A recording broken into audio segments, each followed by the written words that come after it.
no doubt about each word. No doubt about each word. No doubt about each word. This is question for you. I don't have any doubts concerning I the see. answers. Yeah. You mean you know everything? Huh? You mean you understand everything? You know everything, no doubt? She mean everything in life. Some, not Everything all. would be- Yeah. So that Okay. would be What about the some? What are they? what do I know? Yes. ไม่เห็นมีเสียง test test I know test what นี่ is ไง real test test from test unreal. Okay. What is real? What is real? You would call it nibbana. Do you mean that do you know Nibbana? Say? Do you know that Nibbana is real? It's real, yes. You know. It's the only real. You know? Yes. Is seeing now real? Huh? Is seeing now real? Seeing Seeing, now. yes. Is it real? Yes, it is. So not just Nibbana is real. Well, in order to conceive of nibbana, you have to see it. To understand Yeah. or to see? Yeah, I mean to see. To see without understanding or because of Not with your understanding. eyes, not the matter of the eye. So what do you know about Nibbana? Nibbana. I can just tell you what the Buddha said. Put the microphone. We have I need to do that. because we have It's very other nice. listeners. Okay. We have other listeners overseas, so Okay. we need them to Okay. have to listen. Thank you. Sapphe dhamma, sapphe anicca, sapphe sankhara anicca, sapphe dhamma anatta. That's That is the meaning, because sankhara is also dhamma. Good. But there's only one dhamma which is not anicca in the whole universe. Yes. So that must be the real thing. To understand it, it's not only to hear about it. Huh? To understand Nibbana, to experience Yeah. the truth of Nibbana, Yes. it's not just only hearing. It's not sutta dhamma, no, only, yes. So anyone who said that I have experienced Nibbana, there must be the way to experience it, not just happen to know. I wouldn't say that. So you know the way. Huh? You know the way to Nibbana, to experience I know the Nibbana, way. to Yes. experience Nibbana. I think so. If there is no But I understanding. wouldn't say I experienced Nibbana. Okay. See? Yeah. Because then I would pretend to be Aryo, like I would be like a Sotapanna. I won't say that. So I didn't say that. we know by words. I don't think about it either. Now, everyone has heard the word Nibbana, right? But the truth is that it's only begin to understand what Nibbana is, but not directly experience it yet.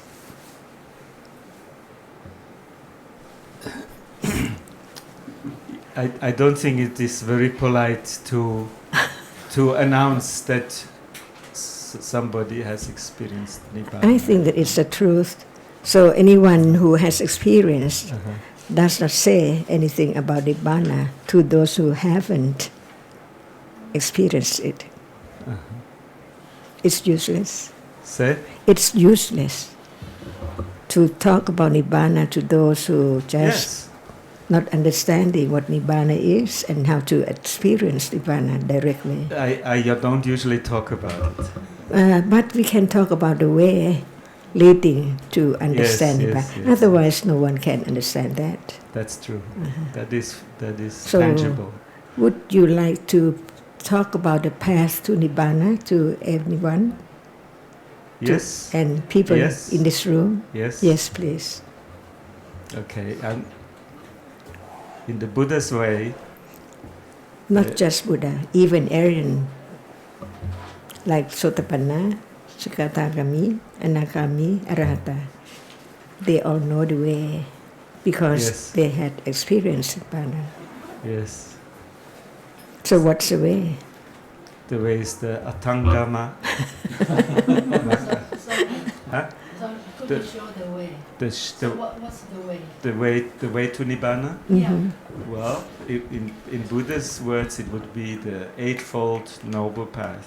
Okay. Aryo Atangama Makka. Okay. And it includes this 8 paths. It includes a section of sila. It includes a section of samadhi. And it includes a section of panya. And concerning the sila, you need to know what is good for you, kusala, and what is not so good for you, akusala.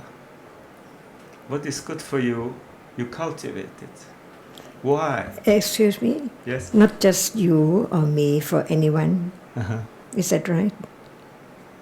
Sila, Uh-huh. it's good. For Sila. everybody. Think about the truth of this word, word by word, one at a time. Is there sila now? Is there sila now? If there is sila in my heart, or Just sila. Sila is not you, right? no. So It's we just have. it's an attitude, it's a distinction. It's doing good and abstaining from But what bad. do? What Huh? do good? What it means to do good. What is that which do good? Everything. Just one at a time, please. Sila is the foundation for which your mind gets purified in order to have a certain collection, samadhi. But that is not sila. No? All of the sila, just one part of sila. But sila itself, is it real?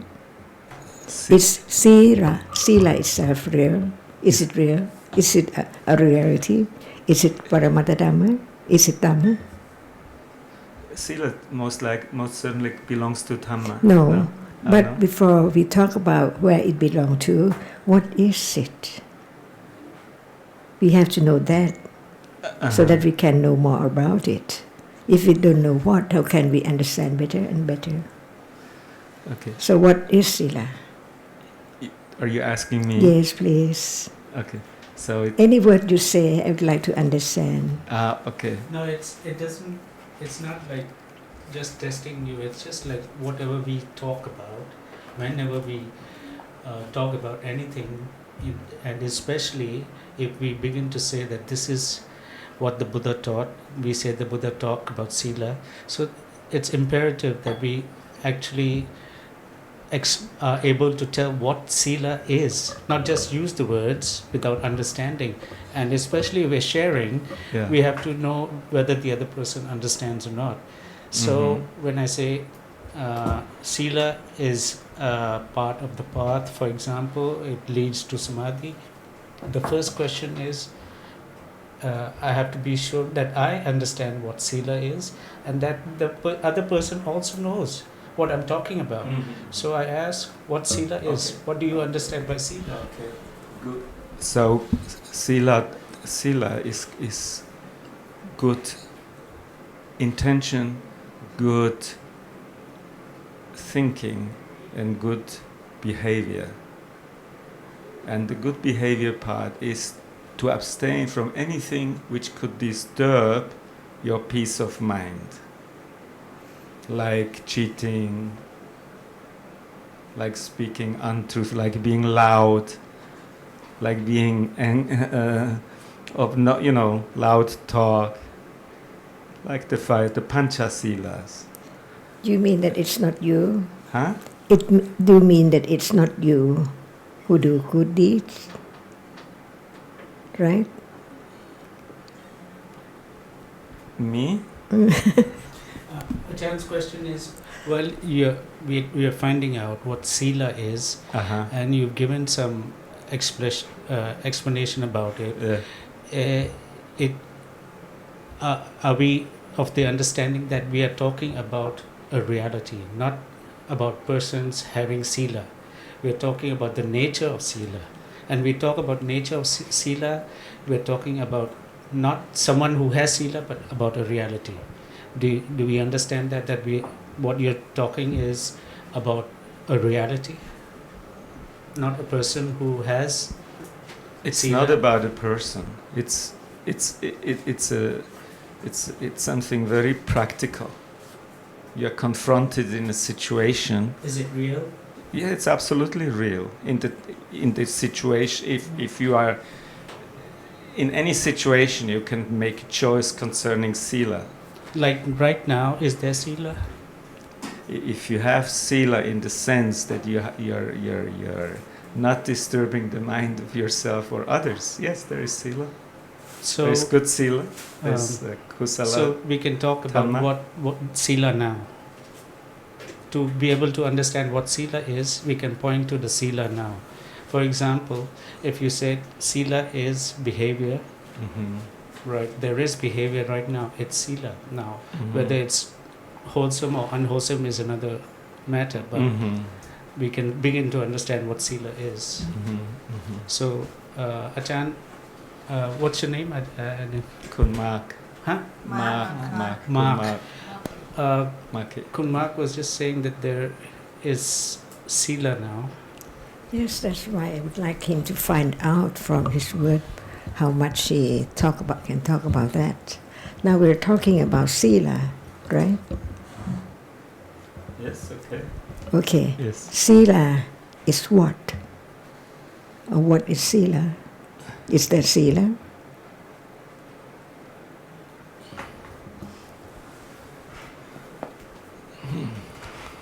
You know, sila is like a vehicle. I don't know yet what sila is. So I'd like to know. Well, in English you would translate it as Even the virtue. word cannot help me to understand. It's the reality. I mean, you're just saying sila is in English this and then in German that. It doesn't help because we're here to understand the nature of reality, not the word meaning, what it translates, what explanation, but the actual nature of it, of sila. Yes. Of sila. So it would say it's it's wholesome behavior. See, the way I understand it. You mean that behavior, right? Actions. The tree cannot behave. Only that which can experience the nama, the citta and cetasika. You know that, I believe, because the absolute truth is not Mark or Sundra or anyone, but what is that we take for this person? There must be reality, right?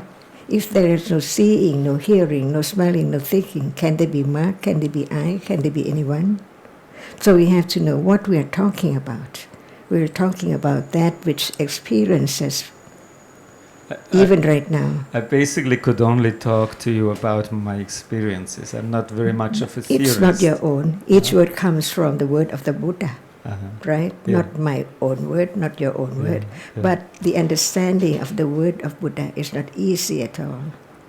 Before he could become enlightened as Buddha, it took quite a long time to understand what is real now, and each word is the explanation for anyone who hear his word can understand what is there now. So when we talk about anything, it's there now or not yet, or it's gone, something like that, but it's real. So any word should be spoken with understanding. When there is the study of the teachings very, very carefully. Usually people understand sila as good behavior, but that's not the Buddha. Anyone can say that. But when it's a teaching of the Buddha about anything, any word, it can bring about understanding clearly, surely, certainly, never change, because it's the word from the one who has enlightened the truth. So even sila, when we talk about behavior, we have to understand it's not the behavior, that which cannot experience anything can be sila. It does not behavior like good deed or bad deed or whatever, right? So it has to be not rupa, not that reality which cannot experience. It has to be the behavior of citta and cetasika. There are two kinds of that which can experience. One is that which is a chief of experiencing. You know the difference of each thing from seeing, and that's the function of that which arises to see. The table cannot see, the chair cannot see, but that reality, as soon as or whenever it arises, it has to experience because it's nature. Like see now, it sees, no one there. Hearing cannot see, anger cannot see, but that reality is not me. All dhammas are anatta. It's the moment of that reality, only that arises from many conditions, and its function is just to see. So, is seeing behavior or not? Is it sila or not? See, we have to study very carefully so that we can begin to know that we begin to understand the teachings of the Buddha about the absolute truth. So I think that in order to understand Dhamma, just one word, it will bring more understanding to be able to eradicate all defilements, never to arise again. So we begin to see the panya of the Buddha from his words. He taught us to understand what is really sila, what is the meaning of sila, and what is it, what kind of reality is sila. So when we talk about behavior, we know behavior of what? Not me, not you, but the reality which has to arise because there are conditions to be ready to condition its arising. To be what and what, that is the behavior of citta and cetasika.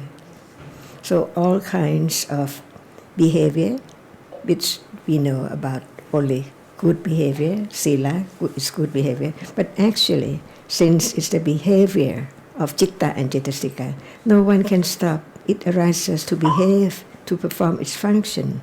So the sila is the behavior which it can be a kusala behavior or kusala behavior. That doesn't say that only good is good behavior. Even that which is not good is also the way it behaves. So from the teachings of the Buddha, carefully, we know that sila, there are kusala sila, akusala sila, and apayagata sila. That means neutral. Not good, not bad. That's in the case of arahatas. They don't have kusala or akusala. It's just Kusala, sila. Just one word, see. Otherwise, it must not, according to the teaching, that sila is the behavior for people who are not enlightened, and even the arhata. They behave never be bad, but even the good is not kusala because it does not bring about the result anymore. So it cannot be the cause for any vipaka. Understanding the case of Yeah, Ajarn, yeah. they don't have this qualification. Yes. And do you see how important understanding is from the very beginning? Because if there's no understanding, even intellectually, then we're going wrong for sure. We take what is a reality for self. But you see, I don't believe that by thinking, by mental thinking, I don't believe that this is helpful by itself. Because there's a danger with religion. It becomes just a coffee table subject matter. Sure. You see? Sure, but intellectual understanding is not direct understanding, that's for sure. But you have to you have to know that, you have to understand that also. Right? It's good to know the terminology. No. You have to understand that intellectual understanding is not direct That's what I'm saying. Right. That's exactly what I'm saying. If you don't understand, if you don't have any understanding of the distinction between intellectual and direct understanding, There's no way to have direct understanding. That's true. It implies Yes. that there must be intellectual understanding anyway. It has to start with intellectual understanding. Mhm. Otherwise, you start with what? Yes, you're quite right, because the Buddha says the first condition to make yourself inclined to approach the Dhamma of the Buddha Sasana is dana. That means generosity opens your heart to then be a receiver of sutta. We have dana and then sutta. So sutta, that is the kind of intellectual understanding which is meant by that. No, No? I would want to have some intellectual understanding of what you are saying. Can you explain how that is the case? That dana is... Yes, it's dana, sutta, sila, samadhi, panya. So the sutta is an important ingredient to go further on the path. You do need to know what words mean, what, for instance, the Buddha is talking about. The generosity of your heart will open your mind to understand. Those people will be reaching Dhamma. Those people who are completely closed within their ego, there's no interest, there's no inclination to understand. You see? I know of a lot of generous, very generous people who follow other religions and not at all inclined to the Dhamma. What do you say about that? I say to that there have been many Buddhas of the past, and it is not a sectarian understanding. You could go into any other religion if there is a path for liberation, if there is importance given to purify yourself, then it's a valid religion. And the Buddha means exactly that by saying you have to be able to hear truth first. To understand truth, you have to first hear it. Of course, if you already are a Sotapanna or Arahant, you will immediately recognize this is the truth. You don't have to cogitate about it. You know what they're talking about, what this religious leader is inviting you to. Right, but if you, as Ajarn was alluding to in the beginning when I just walked in, if you're already an Aryan, a Sotapanna, and whatever, then when you share, when you talk to others, you still want to talk about Dhamma, wouldn't you? You would still want to talk about the truth. You would still want to encourage understanding of the truth. Every lover of truth will by his behavior disseminate that and have an affinity for people going on the same path, being the Sangha. Now the fact is that when there is an understanding of the hearing, you hear the truth. That means you start to discriminate between what is good for you, what is bad for you, which is sila. Now, let's now go back to truth. Okay. When you hear about the truth, then you're not thinking about, the truth means that it's not a person. So you're not thinking that it's me who understands or not understand, it's good for me or not good for me. It's just truth. The way it is. Mm-hmm. It's just a truth. I agree. Do you agree with that? Yes. Ajarn, can you help? Well, I have a question. Yes, please.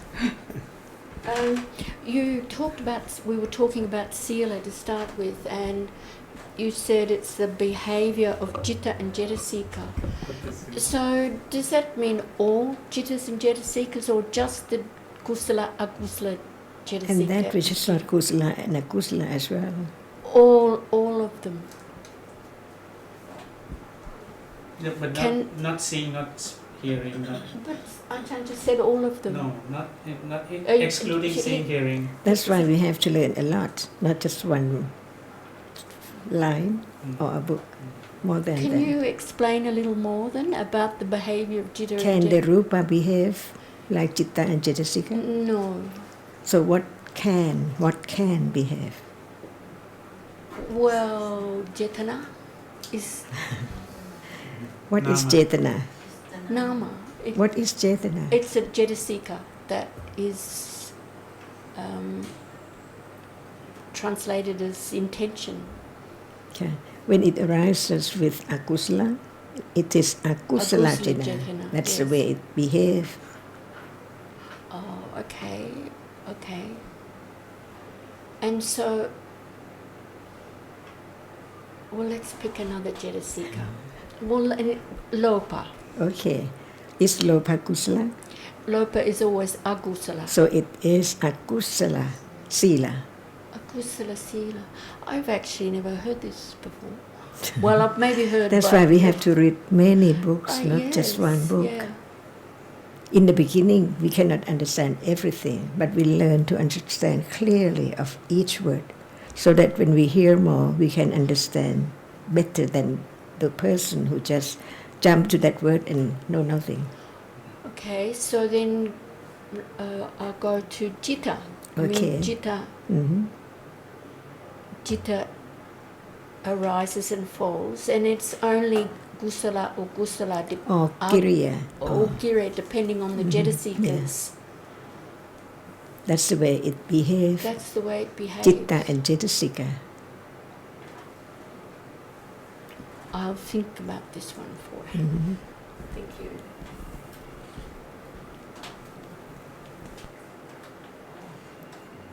And Kun Sundara, do you have anything to say?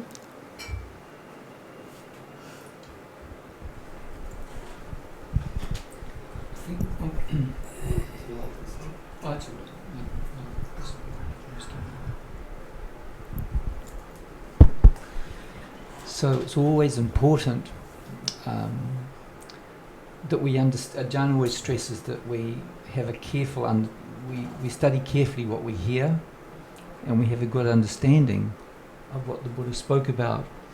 So when we talk about sila, or because sometimes, as you mentioned, people translate it as virtue, but according to Dhamma, we translate it as behaviour, the behaviour of the citta, the way of citta. Now that can be a kusala, skillful, or it may be unskillful. Or, as Ajarn has said, it can be neither skillful or unskillful. And when I first heard about the Dhamma, I thought of the panchas, what we call the panchasila. But little by little, I realised over time that really that it's about the conduct of citta.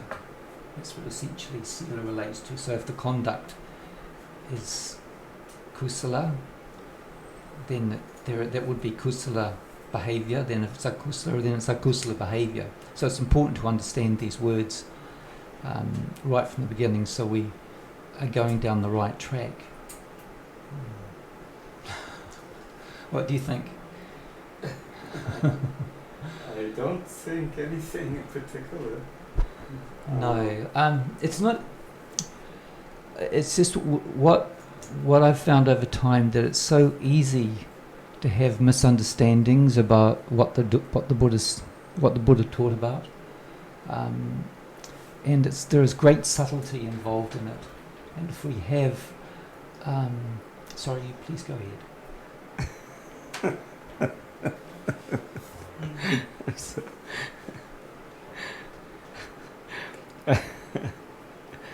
I don't want to interrupt you. No, that's all right. May I ask whether the teachings of the Buddha is very easy to understand or very deep? It is, of course, both. It is. What do you mean by both? Veditapo vinyuhiti. For the wise, it is very easy, easily inviting to understand. Veditapo Buddha is the vinyuhiti. wisest. he said, what? The teaching, the Dhamma is so very deep. And difficult. Yes, I mean, it's Yes. all relative. But these are all relative. When it's Buddha's No, word, who can yes. change? No, not See? You know, ironically, you're saying for the very wise, it's easy, but it's for the very wise would also appreciate how difficult it is more than the unwise. That is true. That is true. You know, it's still Veditapa Vinyuhiti, so it has to be understood.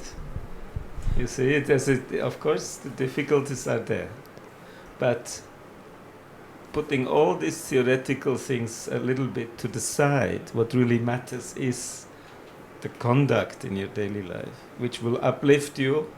When it's kusala sila, it will uplift you, will make your life very easy, very light, very buoyant. You have a buoyancy within yourself, a lightness within yourself. And if you have a kusala, like let's say, you know, drinking and smoking and all these things associated, then obviously your life will be very downtrodden. And now if you have a buoyant life, then you're much more aware to be in the now.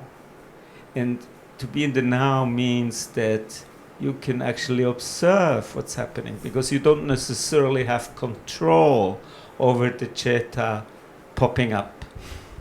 That's a stream of thought, and you can act on it or not. That is the most important part. You want to create more sankhara. Oh, you mean to say you cannot help some chittas, but some chittas you can help control?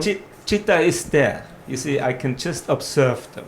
If I have quieted my mind due to kusala sila, that's why they're called kusala. It quiets my mind. It makes me buoyant. It makes me naturally joyous, radiant. Now, things which come my way mentally, call it chitta, which is the technical term, then these things I actually have enough space, inner space given to it to examine it, to see it as it is. For instance, the anatta aspect of it, or the anicca aspect of it, or the dukkha aspect of it. And that's very, very useful, because you're already on the level of vipassana. You already see things as they are, yatha bhuta, as they are. And for this, sila is very important to give you the groundwork to have that mental awareness or that inner space. It's not about thinking, it's about, you know, it's very much connected to your breathing. If you're aware of your breathing, then you have this inner space. And now, whatever energy, whatever arrives into your way, you can deal with it accordingly. I'm sort of backtracking a little bit about how the very wise understand the Dhamma, but those people at this point in time do not exist. The people who hearing just a bit of the teaching, and then those who understand or are enlightened to a degree after hearing the entire discourse. It's just people who, with a great deal of study and work, and then people who keep working and working at it for very great deal of work for very little results, so much virya, so much persistence, so much effort. I don't know the Pali terms. Perhaps Kunsakin, do you know? Adhitthana. For what? No, the four types of the people who Oh, no, I don't. you don't So- remember? Okay, thank you. It's all right, just English terms. We all agree that the teaching, each word, is very deep. So that's the way we have to come and talk about, so that it can become clearer in order to understand the words of the Buddha, the greatest panya in the world. That's why we don't just talk this thing and that thing altogether. Just one word to clarify whether what is the nature or the reality of it. Even sila, we don't just go across it, but try to understand better, because just knowing that sila is good behavior is not enough. Because what is sila? Can there be only bad or good or anything? No matter bad or good, it's the behavior of that reality. And actually, when we talk about sila, and people think that there are only 5 or 8 or 10 or 227, can it be more? Yes. See, that's the way we have to find out the truth. Well, okay. Ajarn, I'm thinking now, from what we've just been talking about, what sila is, the meaning of sila as behavior of chitta. Wouldn't panya be the highest sila? Panya. Wouldn't panya? Good or bad? It's good. Panya is good. Okay. Who's If it's the arahat, it's the highest. beyond? But for ordinary people, we're talking about restraint from doing from killing, from lying, from Because stealing. usually people think that I am good, I'm bad, but sila is not. No, it's not about Mhm. So we just talk about the moment of that that. Yes. reality. So it seems that of all the good, panya is the Best. best. So, and panya is sila. Why not? Right. Kusala Dhamma, Kusala Sila, Akusala Sila, Akusala Dhamma, Apiyakata Dhamma, Apiyakata Sila. They all agree. I have a question for Kun Mark from the listener from overseas, from Kun Rodrigo. He said, Mark is talking about inner space. Could he please explain what that is? It's a question from Rodrigo to you. Inner space, explain please. Okay. I can connect to this question and to your question at the same time about the growth of inner space. It's a huge refuge. We have the triple refuge. And that is a reality. It manifests in the inner opening of space. How does that happen? I explain it again with only the terms we were just talking about. By establishing sila, our mind quiets. By quieting the mind, we have more space to perceive the nature of what is happening at a specific moment. As we see that this is either impermanent, not connected to a self, and full of dissatisfaction, it doesn't have anything to substantiate itself. That is the appearance of panya. So, you have to understand these 3 words are sort of like just a methodology. Once you have reached panya, you go back to sila, because only with panya you can actually understand sila. So things become deeper and deeper and deeper and more subtle, more subtle, more subtle. You will be able to distinguish your intention much more subtly.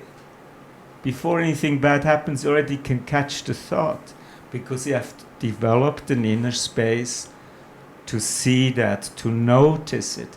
And you cannot notice it if you are in emotional upheaval, if you as a wife scream to your hubby, if your hubby is going out drinking. All these things obviously don't lead to that inner space. Okay, Kun Rodrigo, You sorry. haven't answered Rodrigo's question. Yes, he's asking, what is it? What is the inner space that you are talking about? And also, who has space? Where is the space? First, Follow what question. is it?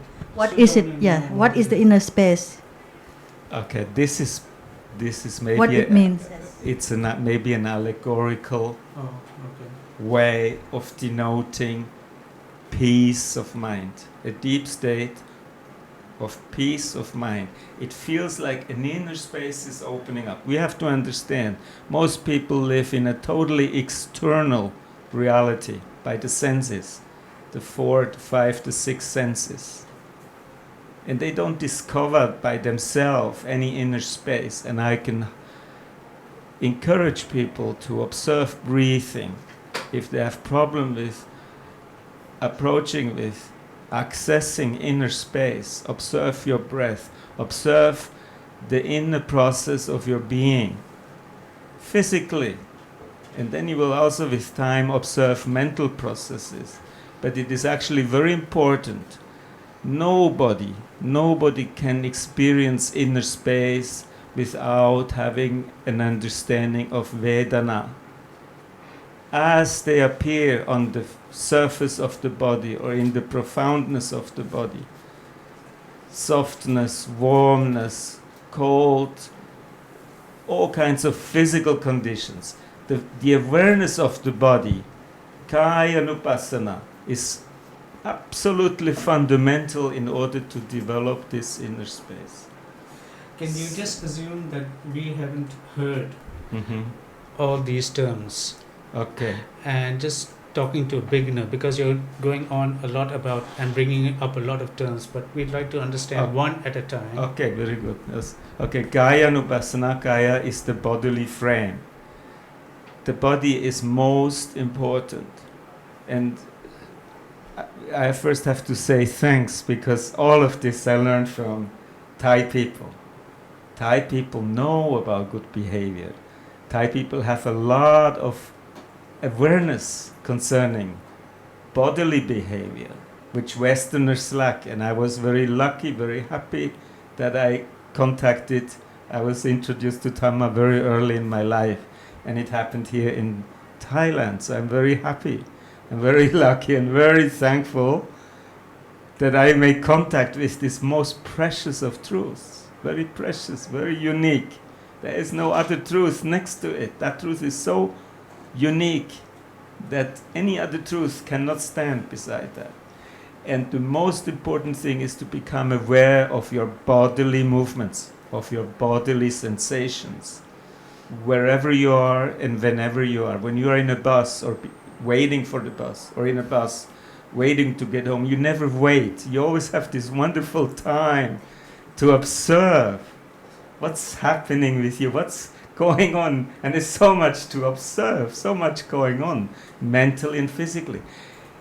Why is Kaya Nupassana, the awareness of the body, so very important? Because I am not talking about thinking. Thinking doesn't lead to enlightenment. Awareness of the body leads to enlightenment, because once you have established awareness of the body, awareness of the mind will follow over time. But you need the body to train your mind to see mind. Mind to see mind, mind seeing mind is more subtle than mind seeing body. And so when you start on this path, it's very, very important to feel the pressure of where you sit. I have a question. Yes? And it's, how would you explain, there's anatta, dukkha, and anicca. How would you explain anatta? What does anatta mean for you? Okay. It is very important not to relate things to oneself in the practice, but just observe things as they are. Is that not you doing it? Is that not No. a self doing it? No. How can you know it's not a self doing that? When I can come back to, when you give me permission to come back to Kaya Nupassana, the awareness of the, you see, I like to be very concrete, the awareness of the body. So let's say there is pressure. There's pressure within my body, or heat. But I would like to go back. I was thinking the same now. Yeah, But there is not there is no way, just be very, make your thing, make yourself very, very, very humble. You are nothing. Yes, but Make yourself very humble. yeah, Yeah. we are now. That's right, yeah, we are now. So that's Because you see if that, there's pressure, there's pressure. It's But- not I pressure. yes, but that's your word, your understanding, Huh? not mine. It's your words, your understanding, but not mine. Like that, what you said. So I'd like to understand each word. For example, I don't know yet the reality of space. yes. Where is it? What is it? Yes. How is it? I mean, the same way you were when you mentioned body, and then later on you referred to pressure. I could relate that. Okay, so you're talking about that experience to the body sense of pressure Yes. or heat, and that's what you call body. The same way when you're saying space, what is it?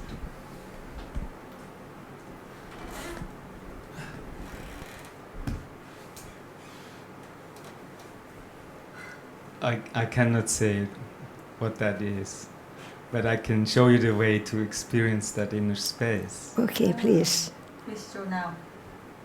please. And the awareness of body is paramount. Okay, what do you mean have by? to be aware at that very yeah, moment. yeah, I on the understand sensation of from the dictionary about what is the meaning of awareness, but the truth to understand what Buddha said about awareness, not the dictionary.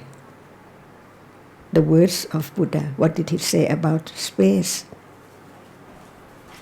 Frankly, I don't know. But I just So experienced I don't think that if we don't know anything, it's because of not knowing. Avijja cannot understand.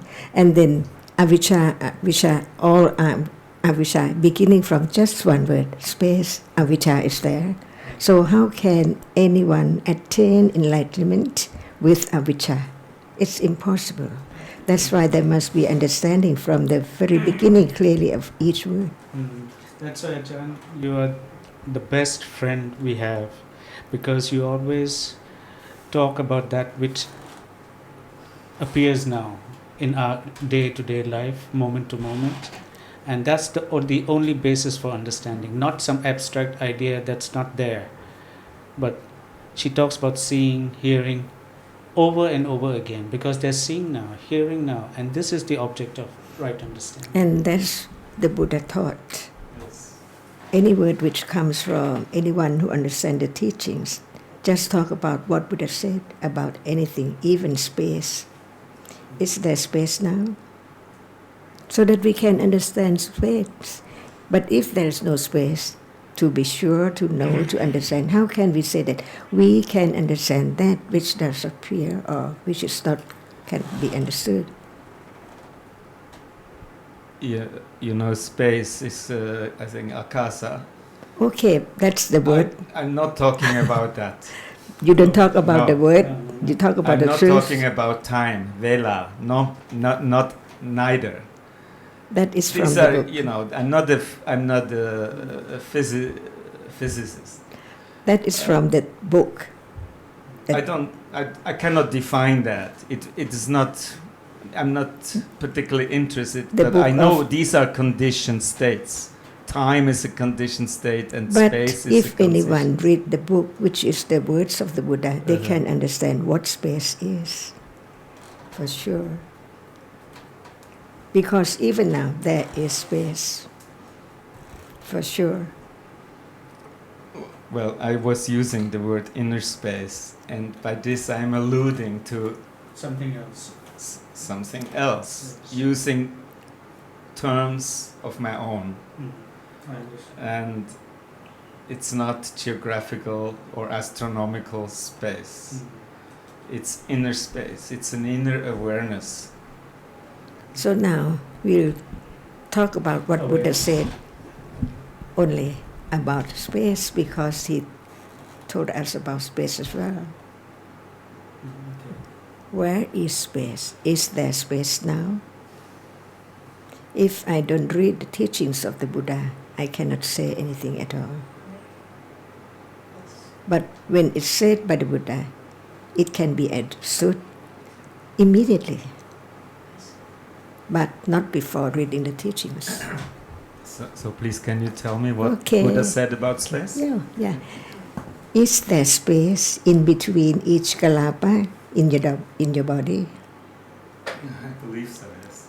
Belief of it's true, because it can be cut Yes. into very, very tiny pieces. Yes. So, and that is space in between kalapa. Yes. Okay. What condition that space? Can you use the microphone, To please, arise. so that people can hear No, you? I can't contribute now. Okay. Just listen. I really like to know what Right. she's Okay. alluding at. I Right. don't know. Right. Excuse me. Do you know what condition space? Because space is real. It's there in between each kalapa. What condition that? To be space in between each kalapa? Is there space in between the tree, the leaf, and anything, even the glass? Here. Is there any space in between what you touch? If there is no understanding clearly, you will never understand that all these are not self or anything as you take it for something all the time. It's just a reality conditioned to arise and fall away immediately. Yes. As long as this is not directly experienced, there is nothing to eradicate the idea of self at all. Yes, I agree Yeah. with you. Okay. And this is the way leading to when the I end. talk of inner Yeah. space, it has definitely some knowledge of the arousal, the arriving, and the passing away, the immediate coming and going via whatever, coming and going of a given instant, of a given moment. The understanding of that opens up in a space, and that's just experiential, not scientific talk, it's just my experience. Because the scientist is not Buddha. Yeah, I don't know about it. A moment ago you said the arising and passing Yeah. of what? Of a moment, for And instance. what sort of, what do you explain a moment for? A The reason moment. why I ask is because we've talked a lot here of, in the past, of moments of arising and falling, jittas, jetasikas arising and falling very, very, very, very, very, very quickly. So it takes a large amount of panya to understand, to actually see, like, for example, just a moment of seeing, but it arises and falls away extremely quickly. And I think unless you hear this again and again, we don't understand, because it's something that goes against the stream of the world. Daily So life, yes. daily life. So these moments, these very fast, quickly arising and quickly falling away moments, they're the moments that Panya must understand. This is why I think we talk about the Buddha's teachings being really, really deep, because it's these moments that have to be known so that we can understand what anatta is, what impermanence is. And until there is seeing, until there's understanding, and it starts out with intellectual understanding, but slowly, very slowly, the panya can grow to actually see those moments. And Azita, would you say that, like right now, it seems that they're seeing all the time, Oh, it seems like that, yes. right? Yes. And it's only when after hearing the Buddha's teachings that we understand that it's not like that. Yes, that Right. you become intellectually, you intellectually You begin understand to- it. You begin to hear those words, and then, I guess, depending on past accumulations, Right, yes, you right. see the value in hearing those words. Right. You begin to understand that this is true. Yes. Right. Because if you don't hear it, then you continue thinking that Seeing last. seeing last. Yeah, and that's my people friend last, there. Yeah. right? People last. Yeah. But you begin to see the distinction between reality and concept, Mm. between seeing and thinking. Mm. That what seems like a book, seeing a book is actually many moments of seeing and thinking in between, right? So when we hear this, we begin to understand also how ignorance there is. And the more you see and the more you hear this, the more you see how much ignorance there really is. Right. You know how ignorance there is. Yes. And also how it's so easy to not only not understand but go wrong, thinking that, for example, now there's seeing of a book and then there's sound, that seeing of the book has risen and fallen away. For you to hear the sound. And yeah. hearing a voice has fallen away, and then there's thinking, but actually it's much faster. Yes, I was going to say, because you don't see the book No, you disappear. don't. That's don't. thinking. And that's what a lot of people end up misunderstanding, thinking that this is the meaning of impermanence. That I am hearing now, and now I'm seeing the book. So the hearing has arisen and fallen away, and the seeing is now arising and seeing. But actually it's not that. And when they try to be aware, they're actually being aware, they're just thinking, lost in thinking about the idea of rising and falling away, but not actually understanding rising and falling away. So we need to hear a lot. Yes. That I think, Mark, you brought up before dana, the giving. But dana is a jetasika, and it's the sealer of dana is kusala. But how do we know that?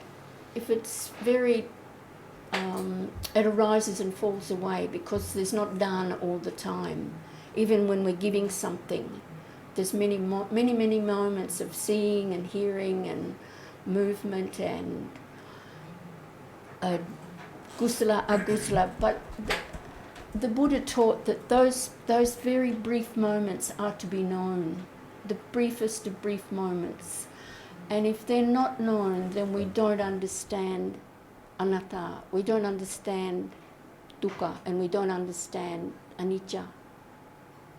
And if we don't understand, then there's never a release from samsara. It just goes on and on and on. similarly with breath, people jump at the idea of observing breath. But in the text, breath is said to be the most difficult object, fit only for those with the highest level of panya, certain arahats, not even all, and the Buddha. And so what's now are we doing when we think that we are being mindful of breath and believing that that's what the Buddha talked about when he says breath is very subtle? Are we not just believing falsely that we understand breath?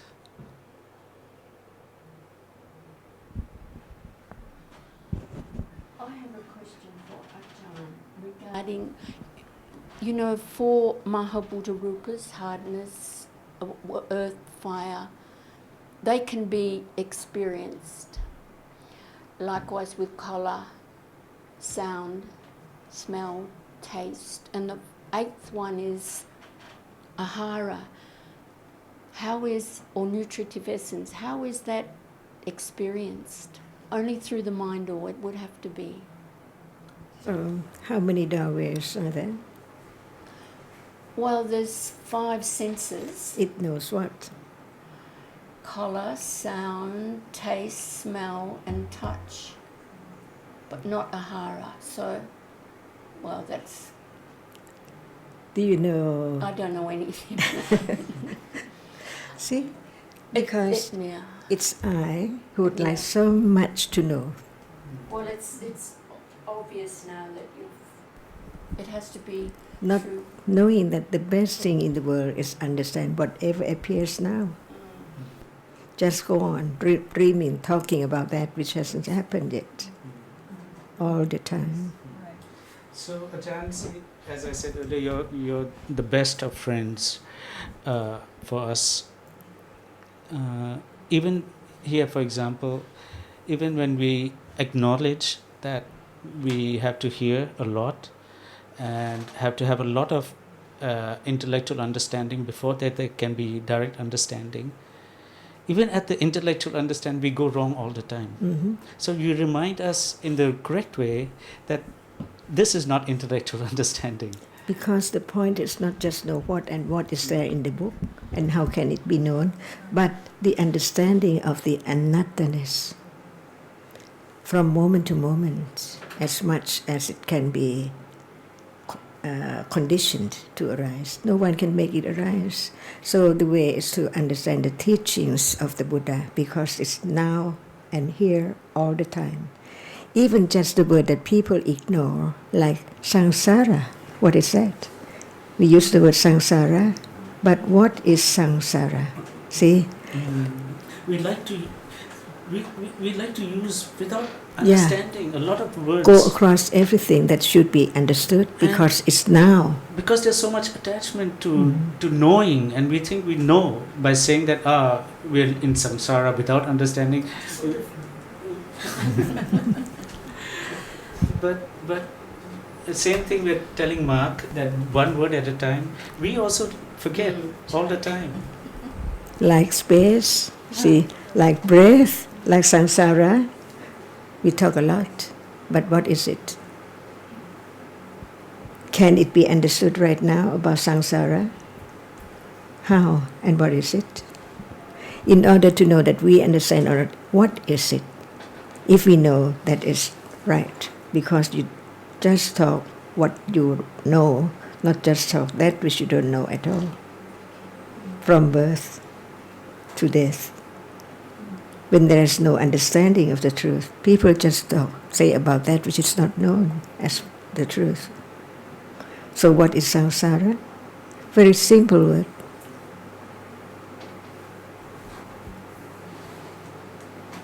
The arising and falling of now.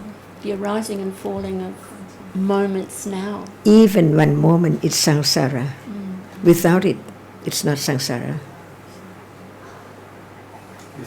Without what is there now, even just one thing, or in just one moment, if there is no understanding, what about samsara? It's the endless arising and falling way, not of me, but of realities. You can be you, just in this life only, not last life and not next life. So there are the way samsara is. Keep on being conditioned to arise. When the condition is proper enough, right enough, you never stop. No one can stop the arising of anything which now arises. And fall away now, each moment. So, Ajarn, the understanding of dukkha is the understanding of samsara. All concerned, related, because the truth is the truth. So, what about this person? Very, very short. What kind, what way it is, from birth to death, ignorance, or begin to understand the truth, little by little. and it will build up from moment to moment, right understanding. Not by oneself, but by considering each word to really understand what is there, what is samsara now, the moment before, and next moment goes on.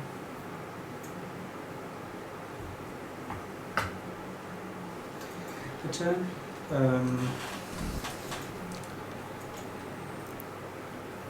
as understanding develops and we begin to appreciate the Dhamma more and more, I think we realize that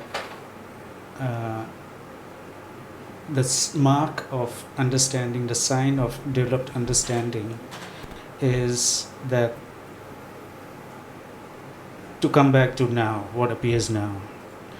In the beginning, we don't understand, we have to be reminded, and then one considers and understands, and when the panya develops, then it begins to see that it's not the words, it's just what appears. And that's what Satyayana is about. If there was no intellectual understanding, there cannot be Satyayana, which will only Satyayana condition, firm Satyayana condition, Kichayana, which is direct understanding. But we know that the understanding is very weak, so our conclusion is we just continue listening.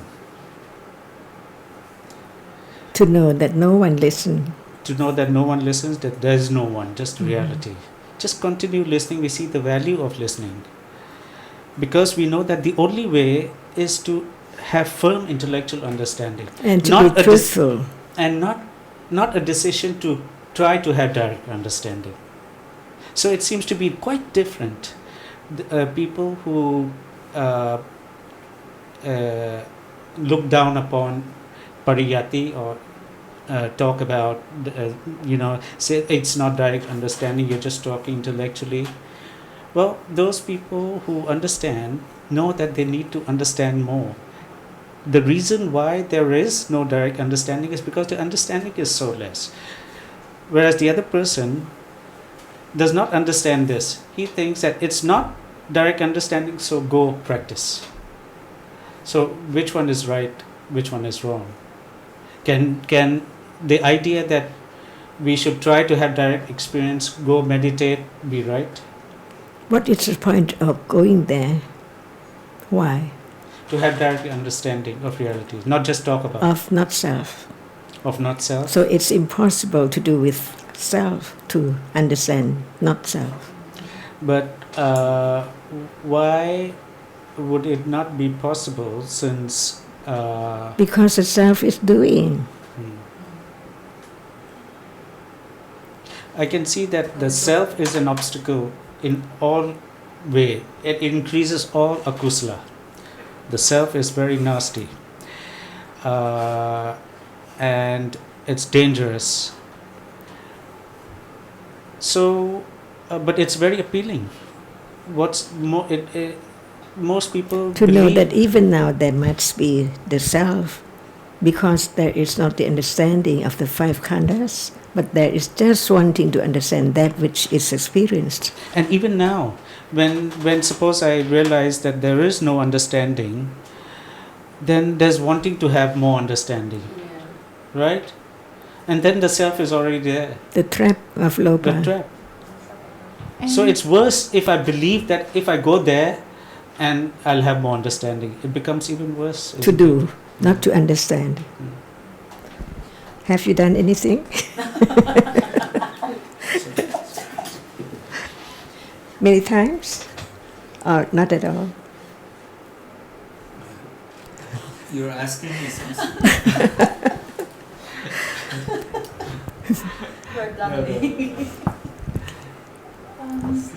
I can't.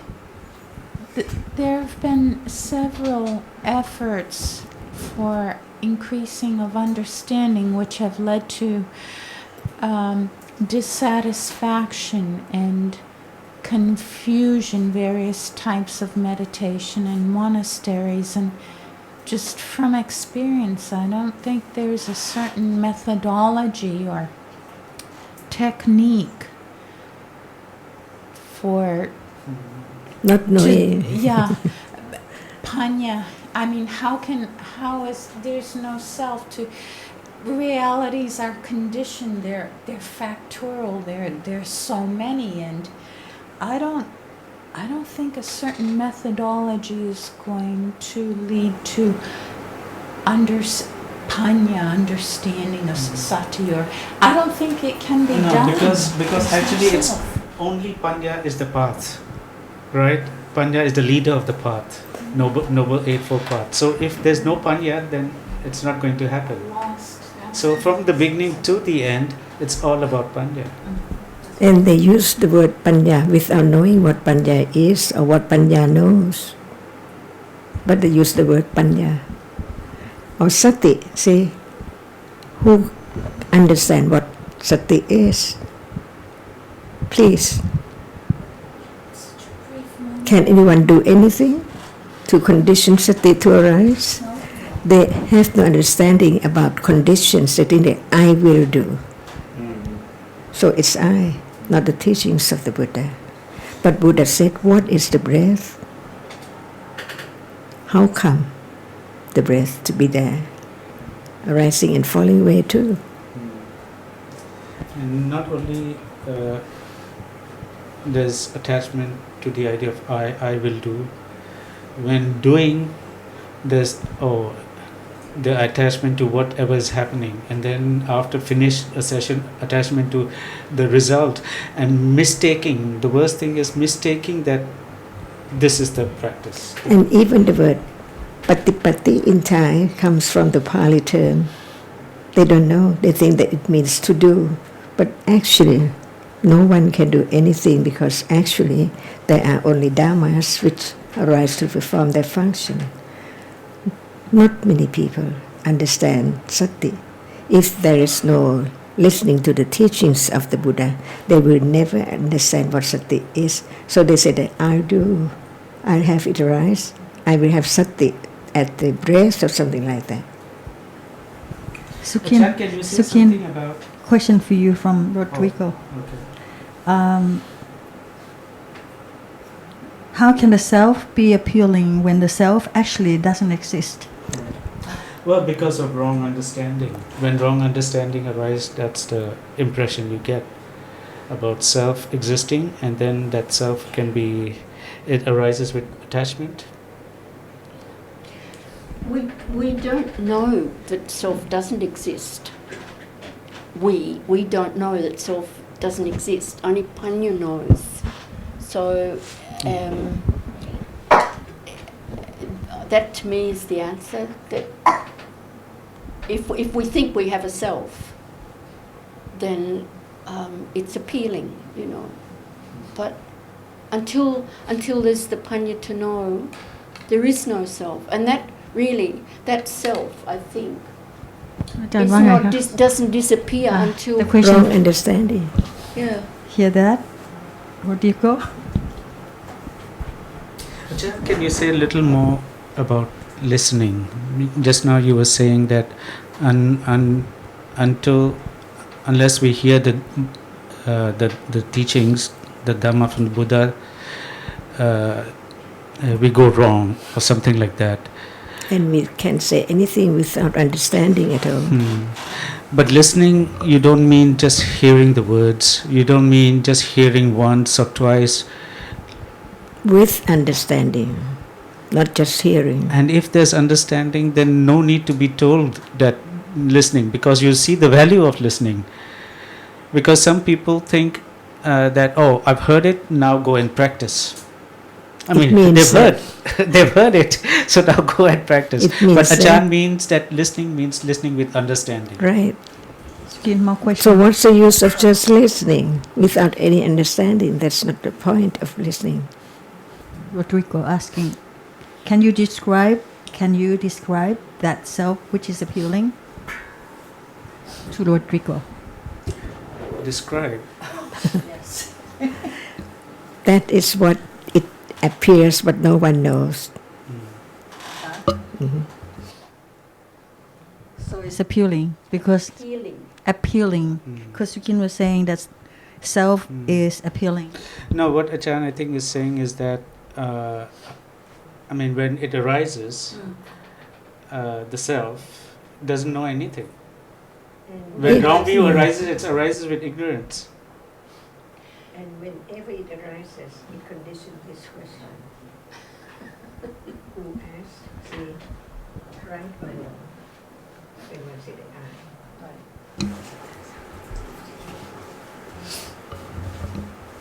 See, there's many aspects of self. Self also associated with the idea of control, right? So when you want to control, then that can be so. That's the self. Yeah.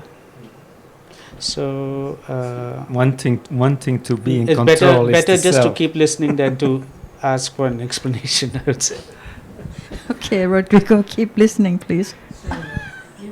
The self is doing that work. Wanting to control something, you could label that self. But self is a non-entirety. It's attachment to an idea of yourself. But we have to be normally intelligent. There is a sort of a conventional language. And Buddhists can use and do use conventional language. If I go around saying, oh, Panya is obsolete, then nobody will follow me. So even the Buddha, he took refuge. He took refuge to the self. Attana saranam gacchami. Atta saranam gacchami. What does that mean? It seems Atta saranam gacchami. That's what the Buddha said. It's possible. Possible? Yes. Because they don't know what the teaching is. Atta saranam gacchami. Be yourself, the solution to yourself. You yourself have to go all the way, no one else can do it for you. That's the meaning of that. When? Huh? When there is no understanding. But when there is understanding, it's not that. No, but Ajarn, what's the original Pali for when the Buddha said one should be a refuge to oneself? Puttang saranang gacchami, that's what you mean? No. When he says in his last teachings, I think, right? Yes. When he says one should be a refuge because he was going to pass away, parinibbana. The last words, not being careless, yeah. Can you help?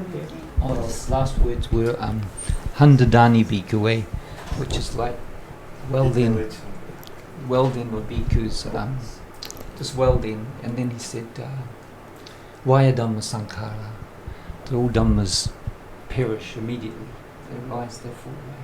And then as Ajarn said, he said, Vaya Dhamma Sankhara, Appamadena Sampadeta. Appamadena, so we talked about that word last time, that there's a kind of madness. The word pamada means, the Buddha was recommending appamadena, with being heedful, not without. So I took that word mud was like to be muddy. Most of the time we're very muddy, we're very dirty in that sense. It's a kusala. And appamadena, sampadeta is like to walk, it's like an injunction. You should walk in the way of heedfulness. No, I actually want you to help with what Mark was referring to. I don't know which sutta where the Buddha was. Or be it done. Yeah. To be a lamp unto yourself. Yeah, something like that. Yeah. Dhammapipam. Ratana Sutta? Ratana Sutta? I'm not sure if Puttang saranang gacchami. อันนั้นหรือเปล่าฮะ เอาอันไหน เอาปรินิพพาน Be a lamp to oneself, as you were saying. Yes, I think it's in actually the verse in the Dhammapada about. It's in the Dhammapada. Yes. It goes. No, he mean the ปมาทะใช่ไหมคะ อันนี้พระ Yeah. His last word before Yes. Parinibbana. Work out this. Work out Work your own out. salvation. Work out diligently. Work out diligently at your salvation. Diligently meaning constantly from moment to moment establish awareness of the truth within yourself, without yourself, throughout yourself. Including from the very beginning, study carefully, not carelessly. I think, Mark, what Zita was saying before is that we think we see all the time. And when we consider more carefully, we know that must not be the case. There must be realities arising and falling all the time that we're not aware of. And it's okay in a sense to say, you know, this is what the Buddha said, to know some words, but it's not just the kind of intellectual knowing. There has to be a careful study of the teaching so that understanding can grow moment by moment and we can know what realities appear, and it's not just people and things all the time, and this is what we do mostly. We get seduced by what seems to be happening, which is just a story. We get Yes, you're very right. You know, I see most people in a state of fear all the time. You could immediately trigger their fear. They're not aware of it. Most people are in a constant state of fear that has very deep reasons. And when I was using the word, you know, inner space, it's not just that you see what happens. It's when you start seeing the seeing itself, which creates that space. That's exactly why that arises. When you start the process of seeing, when you start to know the knowing, then the object of knowing at that moment cannot persist. It falls away. There's just pure knowing. There's just pure vijnana and pure seeing. When you can observe as you look at something, that you are seeing. For instance, if I look at this charming lady, I should be very aware not only of you, but there's a distance between you and me. There's space between you and me. And I can see that at the same time. So when I not only see the object, but I see the distance between the object and the function of seeing, it allows me to see the seeing. And when you see the seeing, the object falls away. And that is a moment of relief. You're not in the grip of fear. You're not in the grip of death. You have a sensation of relief, of liberation. When you observe what creates the inner space, there is seeing. That means you see seeing. There is hearing. You observe the hearing itself, not the object of hearing. So when you understand the hearing, the object at that moment cannot persist because you have the object of hearing itself, and that creates the inner space. So I've been very technical, but since nobody ever asked me about what that means, you know, I usually don't talk about my inner space anyway. It's not my inner space, it's just inner space. But that's how it comes about. Is there any careless when talking about this? Is there a moment of being careless? Careless. Careless. Yes. Careless. No, if you're careless, you don't have heedfulness. Yes, but you see that is there anything wrong? Something that is not known at this moment of talking about the teachings. It means that one is so careless, not careful enough. heedless about the truth, just follow the word. See, the point is that I am saying that the words of the Buddha. Actually, even to be careful is not self, it's not me. So all the teachings of the Buddha, no matter he talking about carelessness or heedless or whatever, is that which will lead to panya, to understand that actually there is no self. From hearing this, people try to be not careless. I is there. So it has to be more careless, to be more careful. I have a question. What conditions space? What condition? Space? Like Is- the space yeah. between kalapas. Okay. Is there space in this, in Yes. between? Yes. What? How can this arise? By what? By conditions. So the space which is in between each kalapa is conditioned by that which conditioned the rupa. The space there exists by virtue of the kalapas themselves rising and falling away. So do kalapa conditions the space? Yeah, I mean there has to be space to divide different kalapas. So if there are no kalapas, then there's no that space. Would that be contiguity condition? No. Okay, That's I'm off there. no.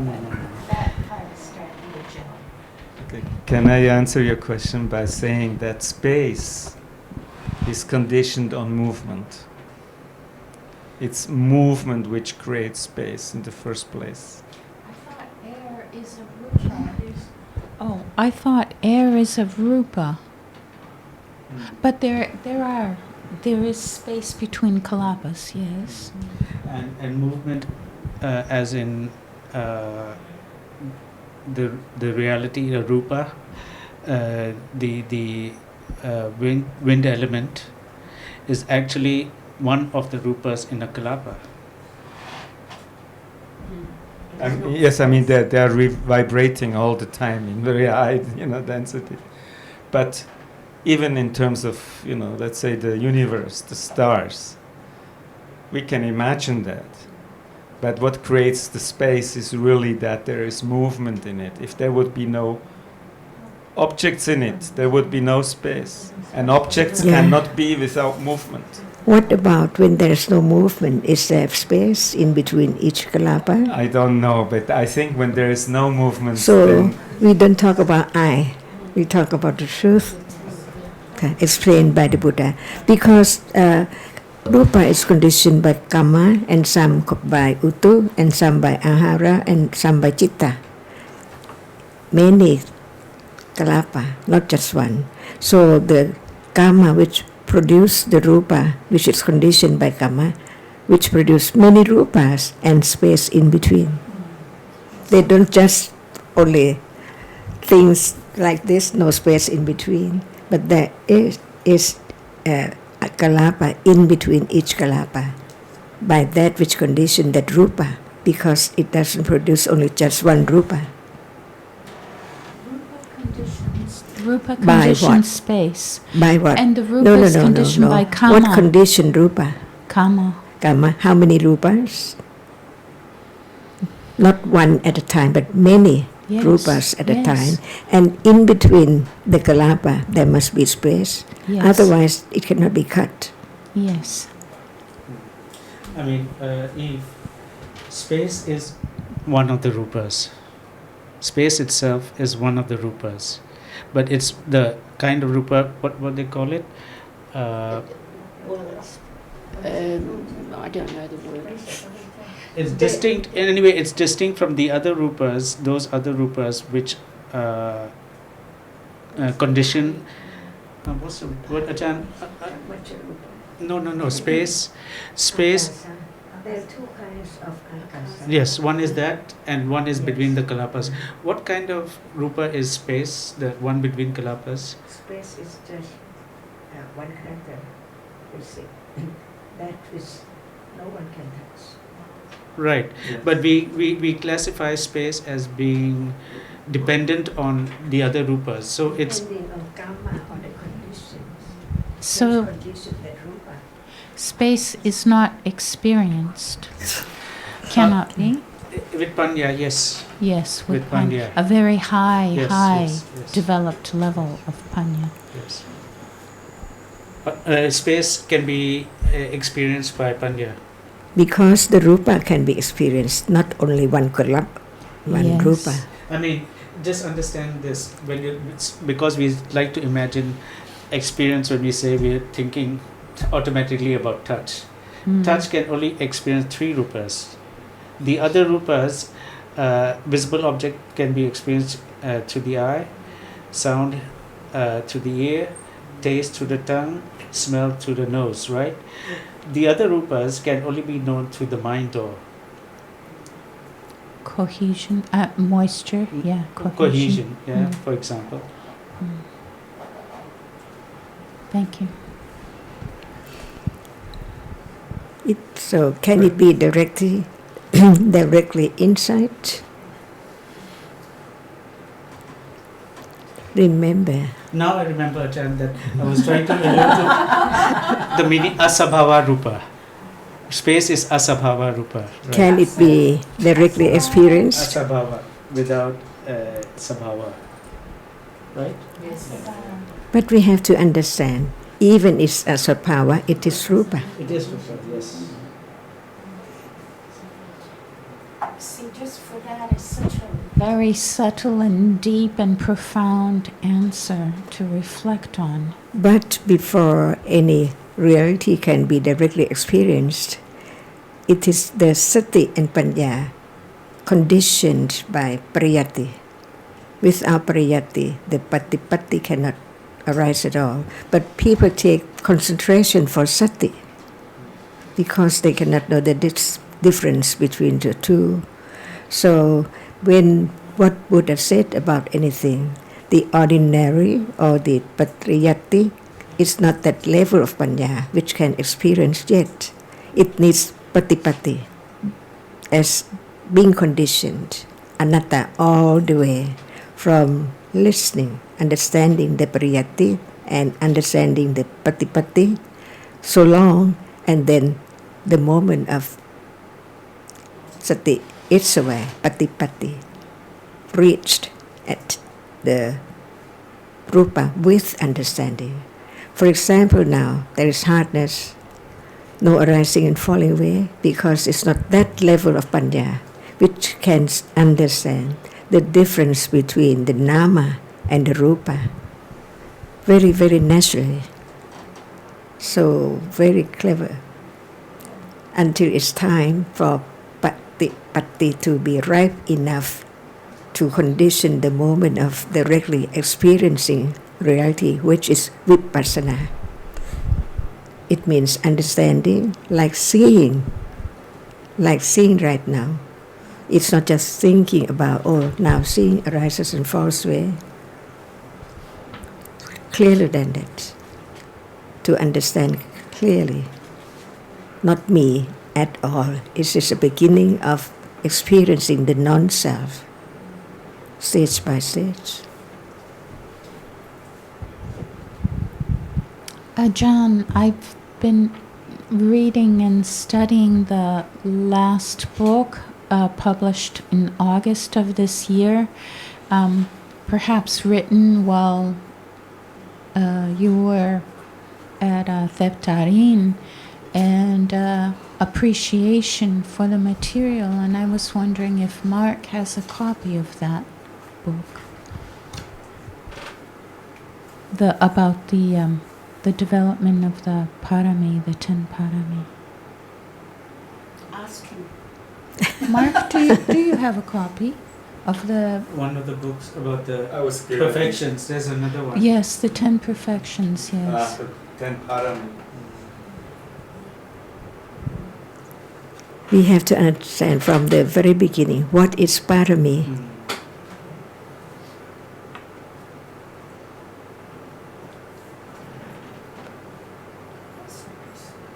Whatever. Do you understand what the paramis are? Yes, I know what they are. No. What is parami? Not what they are, not the 10, but what is parami? What is the meaning of parami? No, I don't know. It's a lot I don't know. So you read and don't know? Huh? I don't know. You don't read yet? I don't know. I mean, Have you read? I know the 10 perfections, but I don't know what the word parami by itself really means. If it's translated with perfection, I think we could also call it maybe virtues or merits. It is different, What? I mean, everything only makes sense for somebody who is on the path. All these terms only make sense for somebody who is on a path of liberation. If you're not on the path of liberation, all of these terms are meaningless. I have Kanti. Just the beauty of Kanti, the beauty of Dana, the beauty of Metta. All these things are so wonderful, and they reinforce my understanding of being on the path. But what for? What for?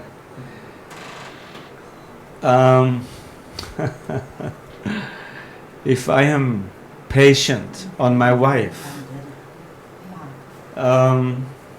Is it parami? huh? Is that parami? Yes, absolutely, it's a parami. It must be an aspect, if parami has a specific separate meaning, these 10 would serve as qualities of parami. So You can develop them. just for the goodness of the family life, or what? For one thing, why not have harmony during your day? Because if you have harmony, things fall easier to understand, as I mentioned before. But for a good family life, you don't have to hear the Buddha's teachings. You don't have to necessarily, but why it will Barami really make sense. But Barami is particularly taught by the Buddha, so there must be something more than just pointing to patience in daily life with towards people and all that. No, I give these terms the highest credit. Kanti, Metta, Aditana. They are very, in itself, so very valuable, so very fulfilling. Right, kusala is kusala. Nobody denies that. Nekama, start with nekama. But why some dhammas are barami and others are not? Excuse me? Why is parami? Why is barami? Why is it barami? I can only say this only makes sense to me as I feel encrusted on the way of liberation. If I would not be on the way of liberation, all of these terms would not be interesting to me. But I have an attachment to them to some extent, because they remind me of the qualities needed to perfect your life. It's nothing dogmatic about it, but it's just a high value attached to each of these perfections. For yourself? No, it's not. No, the path of the Buddha is, in English, we speak of undoing. Everything is about undoing. It's not about gaining knowledge. It's about undoing, conditioning. So it's not a question of self. I have no qualms with me. I am at ease. I'm at peace with myself. Myself doesn't pop up. I couldn't care much about myself. Sometimes I feel it's like a dog on a leash. That's myself. But it's just an imagination. So once you truly know in any given circumstance, self doesn't need to pop up, because you just take things, I call it situational. Situationally, that means from the outside or from the inside, certain faculties are there to perceive of lopa, dosa, and ignorance, avijja. So these are composing that reality at that moment. And these have reality to such a strong, they're so real. Self falls away. There's no question of self. But Lopa is it your lopa? It may be the other person's lopa. It doesn't matter. But it's a situation. In a given situation, things reunite to be experienced by a group of persons, or by oneself, or with an animal, or with gods. are you That now? sounds so Yeah. big self. So much self there. Are you now undoing? I mean, the grabbing, the grasping, for... Are you not now grasping? Yeah, you can say, but I have some knowledge of it. You see, you have to have some knowledge when you are doing something mundane, which is not transcendental. If you have knowledge of it, for whatever you said, I came here. I didn't know that I have to talk or anything or answer questions. So, I'm trying my best to be present as you are here. And I don't have a particular, attachment to be brilliant or something like that. Or, Yes, undoing is a very important reality. You can establish undoing by establishing mindfulness. And the person who said that there is no methodology, I would think is completely wrong, because it's very clear. The Mahapattisatipatthana Sutta, Buddha says, you go, once basic conditions are fulfilled, you have the needs of your livelihood fulfilled, you go and sit down and you establish mindfulness. And establishing mindfulness will, at the easiest, the entry point is kaya nupassana. It's something with your body. And breathe can be something, it doesn't not necessarily have to be breath, but it has to do with being aware of your body. And without being aware of your body, there cannot be mindfulness. There cannot be mindfulness. Mindfulness does not exist apart from your body. We are actually given a body to work through all these, what do you call it? Kalyana, no, it's, all the karma we have accumulated.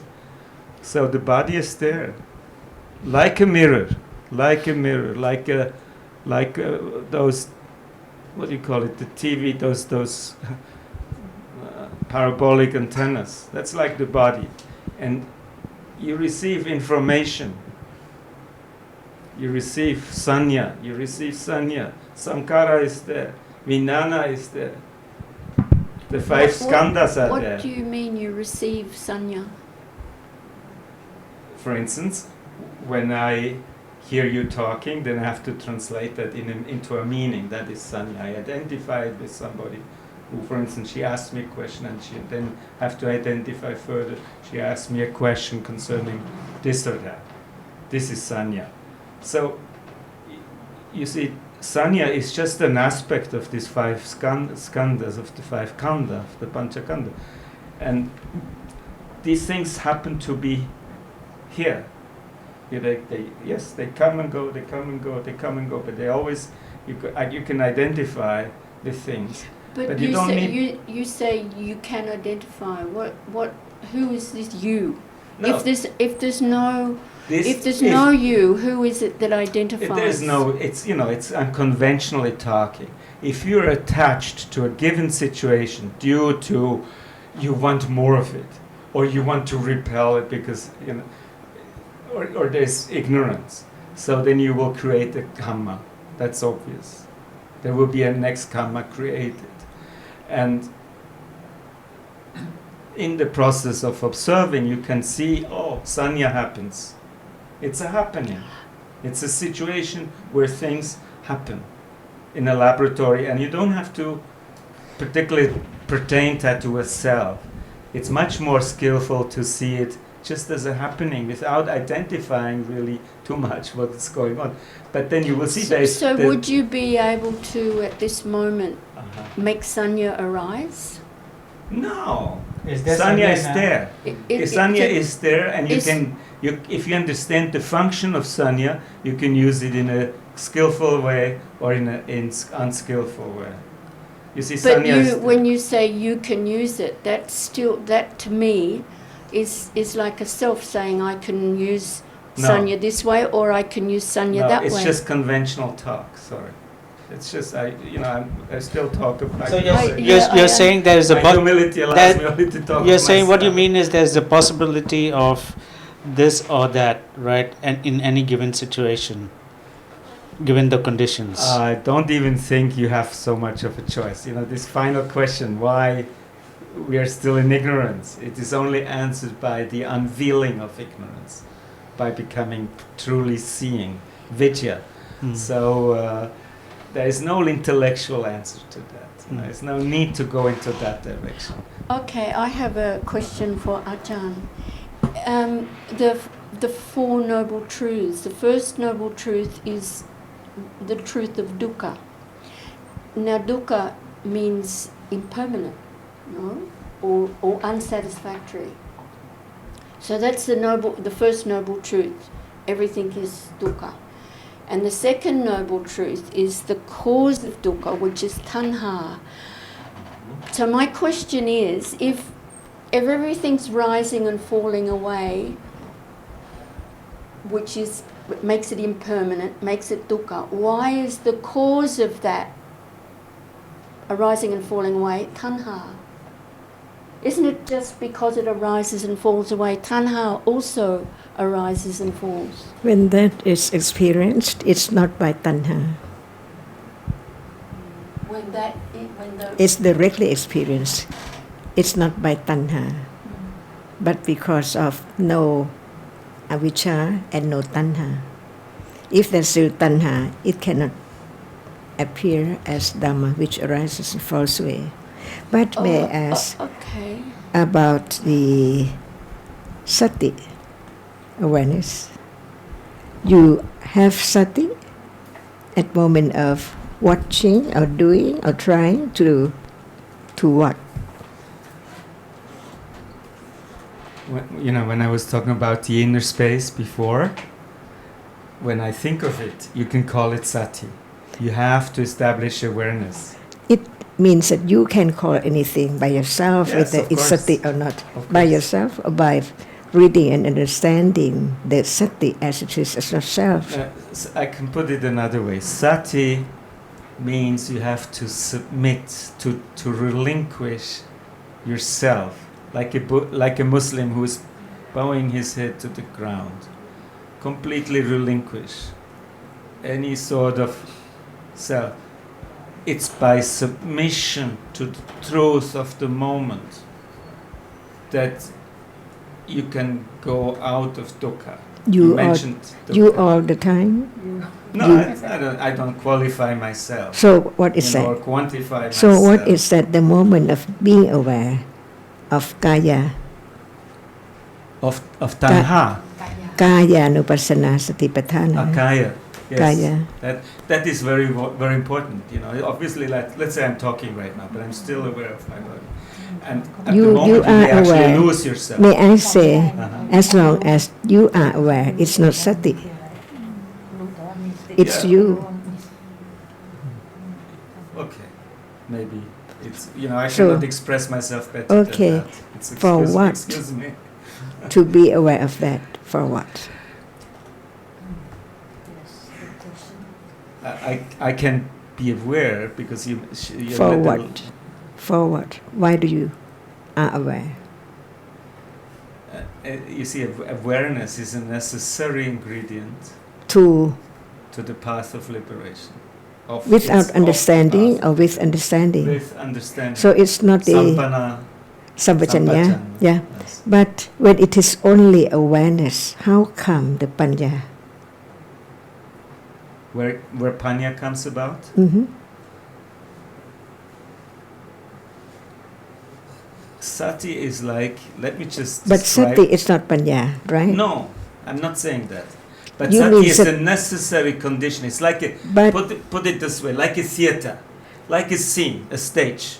Sati is like a stage. You need to establish a stage, and then the actors can come on the stage and perform. That's how, at this very moment, I so can give an example of it. understand. Is there any understanding of what you are working to be aware? It's that panya. I'm afraid I don't understand. At that understanding, can there be sati without panya? Probably not. There is actually. There can be Yeah. sati. without Yes, I panya. mean sati is Okay. a universal, Yeah, yeah. wholesome. Okay, you can talk. It can arise in dana, sila.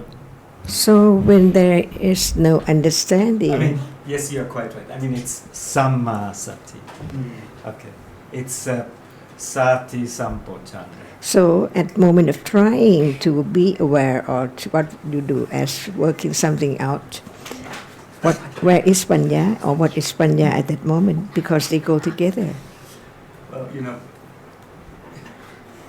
panya, I can only talk of my experience, and I'm not a theoretical scholar, but panya definitely has to do with a certain ongoing detachment of the things you perceive. A certain ongoing detachment of the things you perceive. That's for me a very good practical way to describe. There is a joy actually going with it. Panya has great joy and peace aspect with it. So why? Because by not being attached to a given moment is liberating. Are you attached to this? No, Yes or no? I don't know. I don't feel any attachment to But it's there. the glass But it's of there. water. Huh? But it's there. Yes, of course. But you it's don't know. I don't need to attach it, to be attached to it now. If there is no understanding of that which should be eradicated, can that be eradicated? No, clearly So not. there must be understanding. But if this would now be something exquisitely porcelain, very beautiful, I may have some artistic attachment to it. After know, seeing but- now, is there akusala, ignorance?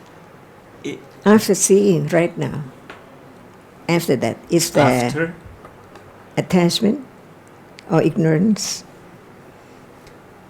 Because seeing just see one moment, yes, and after that, what happened? whatever may happen, Not anything, but So it many is things. akusala as asava. That's why there are many degree or grade of akusala, Asava means asava. an hindrance. What is asava? Latent tendency. What? No, Latent that is tendency. anusaya. Anusia. So it floods. Anusaya does not arise, but asava arises as soon as the seeing has fallen away, and 3 moments after that, it conditions You're attachment unknowingly. That's why no one can eradicate that which is not known. Absolutely. There must be Absolutely. understanding of that.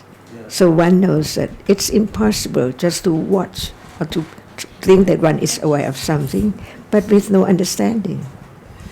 Even now, Niruchanti. not only word, Huh? not only word. ชอบใส่ชื่อ Yeah. ก็รู้ชื่อก็ต้องใส่ชื่อ ท่านอาจารย์นะแบบมี question from Roti. He said, "Are you now undoing? Are you now not grasping?" Ask your question. He's I asking. asked him already. อ๋อ I cannot talk, I cannot tell you much about me, but let me give you a stanza from the Dhammapada. Excuse me. Uh-huh. Can you talk about that lady or About me her? or anyone here? Can you talk about them? No, See, but you can know yourself, about yourself only. that's doesn't exactly mean- what I mean. It doesn't mean that you don't know yourself and you think. You have what you know must be your own self, not the others. Maybe you don't want to talk about yourself, but you can't say you don't know. Right. I mean, all that you're talking here about in the name of expressing your understanding must be coming from your own experience. Inshallah. Yeah. Yes. Yeah. Hopefully, if it's not just speculation, I don't care for speculation. But what I'm saying is to focus, I don't have to focus so much on myself. But when I, for instance, look at a verse like Anicca Vata Sankara, Upata Vaya Dhammino, Uppachitva Niruchanti Te Samupasamo, I can say for myself, I have understanding of that. There are degrees. But start with it. Don't focus on yourself. Focus on such a stanza. Anicca Vata Sankara, Upata Vaya Dhammino. As they come, they go. As they come, Niruchanti. Can you translate that into English? Because my Pali is not I very know. good. Okay. I have translated on paper some time ago, last year. No, it's a very good question because these are some difficult things to translate. But let me try. Anicca Vata Sankara. But not just translate, but Understand. Well, okay. Before you go on, I have Yes. just one I don't question want to for talk. you. Okay. You. Do you know about the Vitijittas? We moments of seeing, followed by Asampatijana and Santirana and Bodhapana, and then we get Kusala and Agusala Jittas, which are, can be Lopa, can be Metta, can be Panya, can be anything. But those Vitijittas, those arising, we talked about arising and falling of jittas. Jittas arise and fall in order. There is an order to them. And so I just had some doubt when you said you can have sanya, but I don't think you can control sanya. No, and you don't have it. It's there. Sanya It is just arises given with ingredient. every jitta. Yeah, definitely. It's part But of I guess what I'm trying to point out is that those arising and falling are so fast, Yes. like 1,000,000 in 1 second. Yeah. And for there to be knowing of that moment of kusala or agusala, panya has to be really, really, really sharp. Yeah. Yes. I agree. Ajarn, can I go back to your earlier statement about soon after seeing there's the asavas for attachment.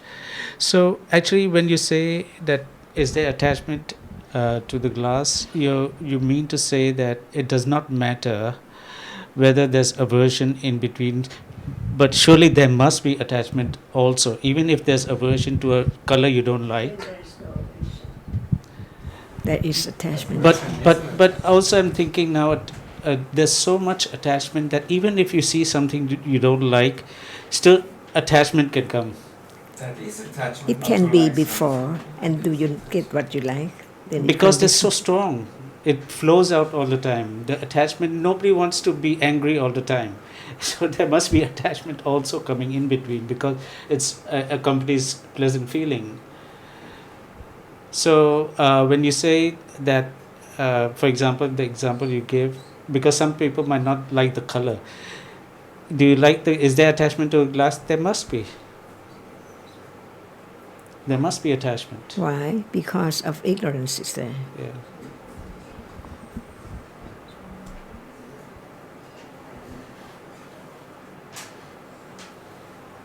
So if someone says I do, there's no attachment, then he just doesn't know.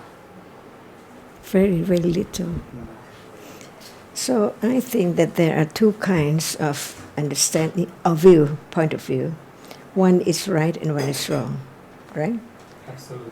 And as long as one hasn't understood the right one cannot say that the other is wrong. Samadhi, you're talking about.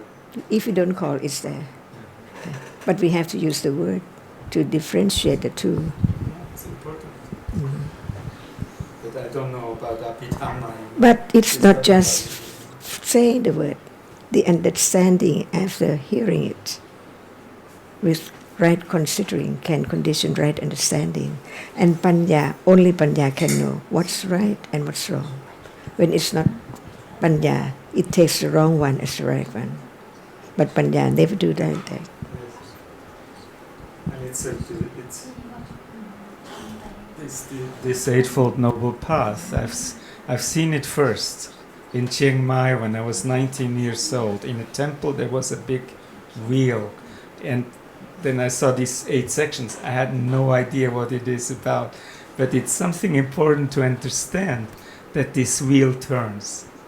When it doesn't turn, It turns. it turns, Yes. and you know that it turns. The wheel turns. What does it mean? Yeah. It means it's a schematic description of all the ingredients of the Dhamma.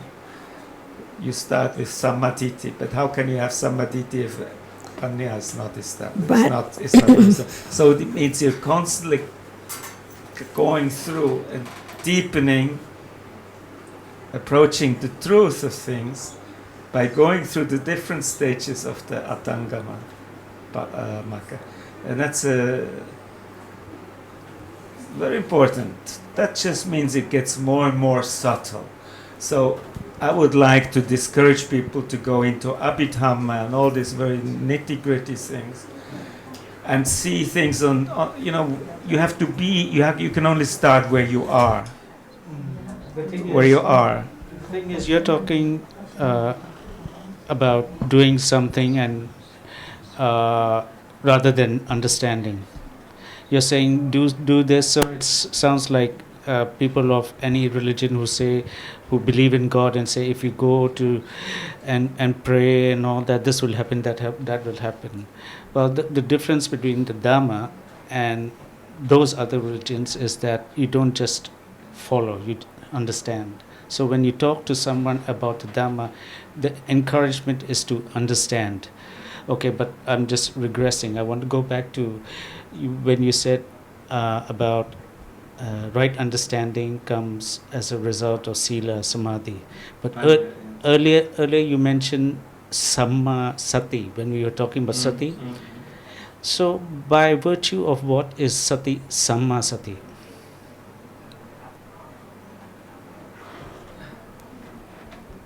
This is purely a matter of visuddhi, of purification.